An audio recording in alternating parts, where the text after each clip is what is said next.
Coming up in today's video, ladies and gentlemen, we're going to be talking about major WWE returns, also Triple H, Stephanie McMahon, potential lawsuit, and yes, we are going to talk about WWE Raw at Madison Square Garden. If you guys want more videos like this, don't forget to click that subscribe button. We are on the hunt for 100,000 subscribers, and I would greatly appreciate it. Let's talk about WWE Raw in Madison Square Garden because this is becoming a very hot topic. As you guys know, WWE announced that WWE Raw will return to Madison Square Garden on November 17th. But if you guys are looking excited to go to this event, which WWE Madison Square Garden, obviously a very big deal. They have launched its pre-sale for the MSG show, and the Ringsider package is a $2,300 price tag. Yes, it is a VIP experience. You get a limited edition chair, you get autographs from WWE talent, and you get merchandise, and all that stuff is cool. But the truth is, $2,300 is a very, very steep price. And the reality is, the cheapest ticket so far to get in is about $200. So now we have a situation where WWE is charging a lot of money, and this will be the last time that John Cena is in Madison Square Garden. And there is a lot of outrage on social media, and a lot of people tend to ask me, Ango, what are your thoughts on WWE's ticket prices? And it's a really interesting situation because when you look at WWE and what they are doing, I totally understand it from a business perspective. From a business perspective, they are pricing out the hardcore fans. That's essentially what they're doing. WWE knows they're doing that. But I think WWE also realizes that these ticket prices that they are charging, they're being bought. People are paying for them. And so from a business perspective, I think WWE is being a very smart business because they see that people are buying tickets, they are producing the product that people actually want to spend money on, and therefore it works out in their favor.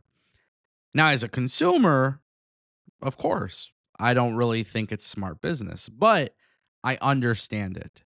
I understand it completely. And I don't like it, right? For myself personally, I don't have interest in spending thousands of dollars going to a WWE event. I like watching wrestling from the comfort of my own home. And this is one of the things that kind of helps AEW. AEW isn't being that expensive, allows for people to go there and experience it. For WWE, that is not necessarily the case. But from a business perspective, I understand it, and I understand why people are upset about it. But I don't think the outrage is truly warranted. People are spending $1,000 on an iPhone. People are spending thousands of dollars on high-end fashion. Some people would rather spend thousands of dollars on experiences. And if WWE is bringing you a good experience for that price, I can understand why people would pay for it. That brings us to our next topic. Ladies and gentlemen, you may have seen some pictures floating around with Triple H and Stephanie McMahon. And, a lot of people on the internet have used this as a weapon against Triple H and against Stephanie McMahon. But Fightful Select came out with a very interesting report. Sean Ross Sapp of Fightful Select came out and revealed that they were told that there was a number of people in WWE who were incredibly frustrated and upset that these photos of Triple H and Stephanie McMahon emerged. They called it an invasion of privacy regardless of technicalities involving legality. Now, the photos were published by TMZ, and it showed Triple H in a swimsuit with Stephanie McMahon in a bikini, and they were on like a little family trip in Greece. The images were taken in a public setting. However, people in WWE feel like it crossed a line, and a lot of people are very upset about this to the point that this could potentially become a lawsuit. Now, we are awaiting more and more details. We are awaiting more and more details. However, there is reports of WWE or TKO or somebody involved here sending out legal notices to those that were part of the photo agency. Now, this is an interesting part because I think a lot of people are questioning the legalities of this, and I understand that portion of it all. However, I think one thing that really needs to be discussed here is the invasion of privacy. Some people are like, oh, well, these photos are unflattering. And maybe they are. Maybe they are unflattering, right? But Triple H and Stephanie McMahon are much older now. Triple H obviously had a variety of health issues. Who the hell am I to judge their personal and public appearance. So I don't sit there and judge. But on social media, you have a lot of people using it to weaponize against them, and I think that's really uncalled for. But in general, people taking these photos and posting these photos and, not having a respect for somebody's privacy, it's crazy. And then you have to tiptoe around the argument, well, they're celebrities and you kind of give that up. You kind of give up your privacy when you're a celebrity. I understand all facets of it, but the reality is I don't like it. I will never like it. I don't know why it's so hard for people to respect other people's privacy. As far as legalities go, it's a tricky situation. As far as what could potentially happen here with a lawsuit and stuff, hearing about notices being sent out, I guess it kind of makes sense, right? Will this become something big or will this be a nothing burger? I don't know. But it is something I'm definitely going to be paying attention to. And that brings us to our final topic. Last night on NXT, we saw some huge returns. We saw Carmelo Hayes. We saw Rhea Ripley and Stephanie Vakir. And then we saw Tyler Breeze make his return. It was unexpected. It was not leaked. It was not reported on. A lot of people didn't know what's going on when we saw Tyler Breeze coming back to WWE, NXT.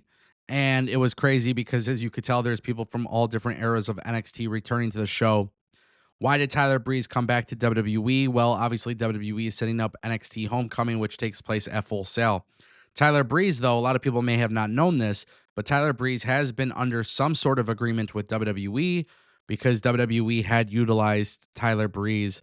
They have podcasts, up, down, down, things of that nature, but we haven't seen Tyler Breeze return to the ring.